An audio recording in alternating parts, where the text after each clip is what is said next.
I noticed that on this day, 2 years ago, according to websites that give you on this day, the UK became the first country in the world to approve the Pfizer BioNTech coronavirus vaccine. It says here, paving the way for mass vaccination. The medicines regulator, the MHRA, said that the vaccine offered 95% protection against COVID-19 illness, with the first 800,000 doses already on their way to the UK. And that was 2 years ago.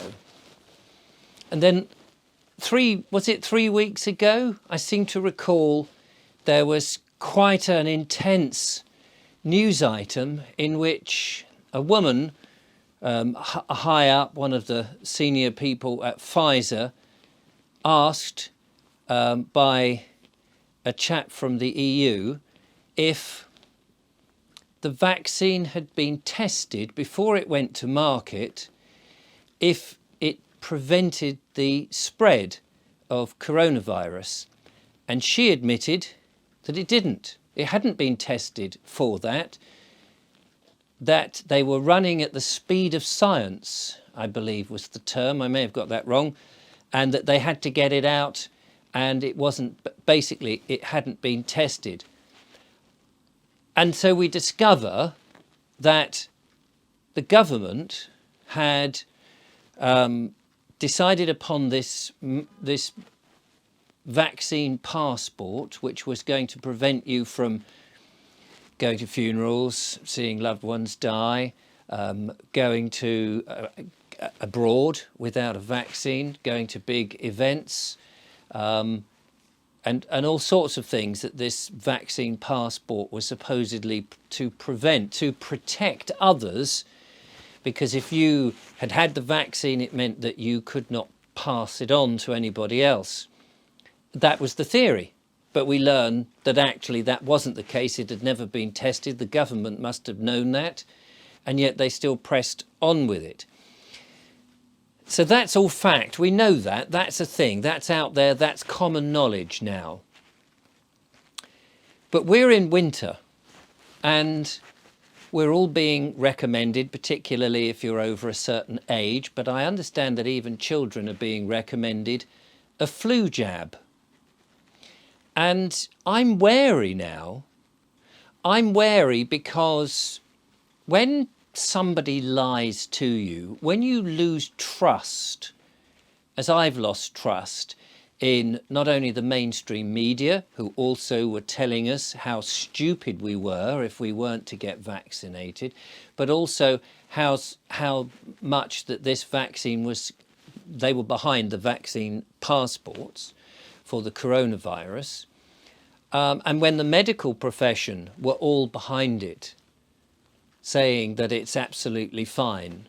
And yet we know that on that one specific area, and you just wonder what other areas has not yet been admitted to, put it like that. There's plenty of rumours about things that are going on, and I won't get into that on this particular video. But makes me nervous now about having any medical treatment. And I'm curious to know how you feel about it. When you're lied to, when you lose that trust, as I said just now, you don't want to risk it again, do you?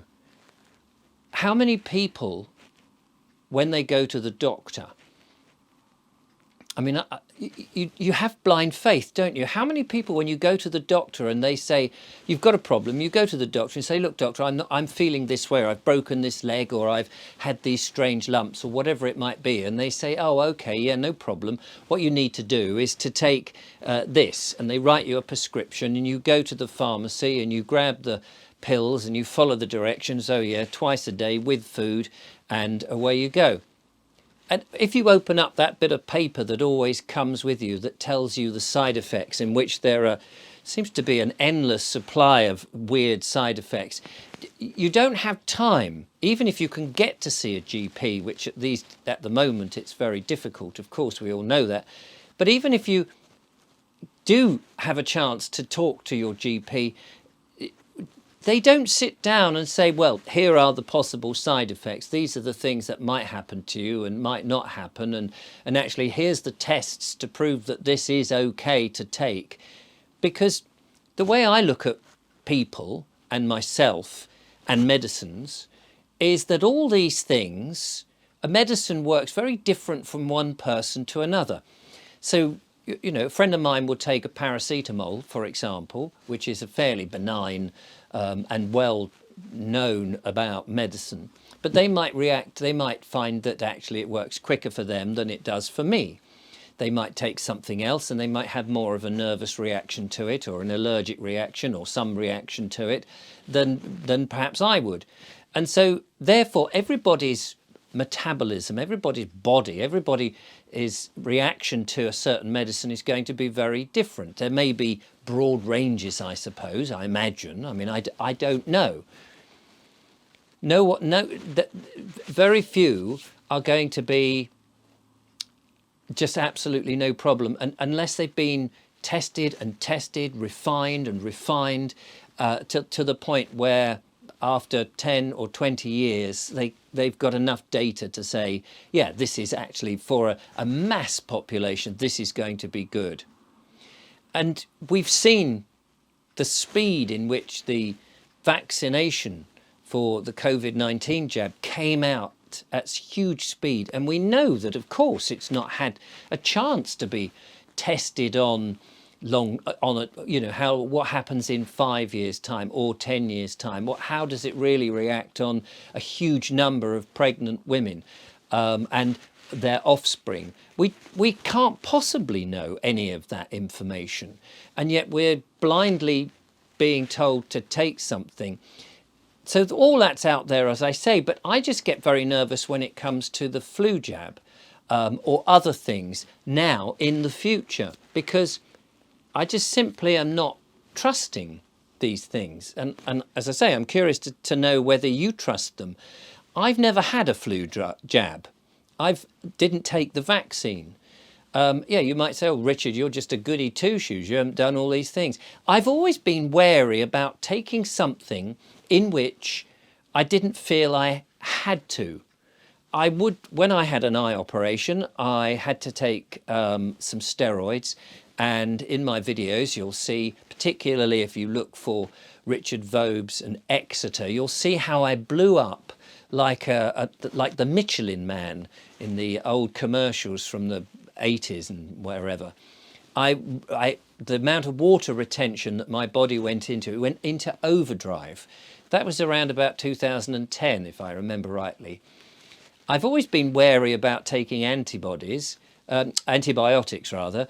We've been told how much antibiotics, if you keep taking them, then they're less effective. So I rarely take any of those things, and I take as much interest in my health by exercising and eating good food. I don't smoke and I don't drink, but I purposely do that, not because I don't enjoy, well, I never smoked, but I enjoy the odd glass of wine or the odd glass of beer or something, but generally I won't take things to any extreme because I don't want to get ill, because I don't want to have to take a medicine. And now I'm even more wary about taking a medicine.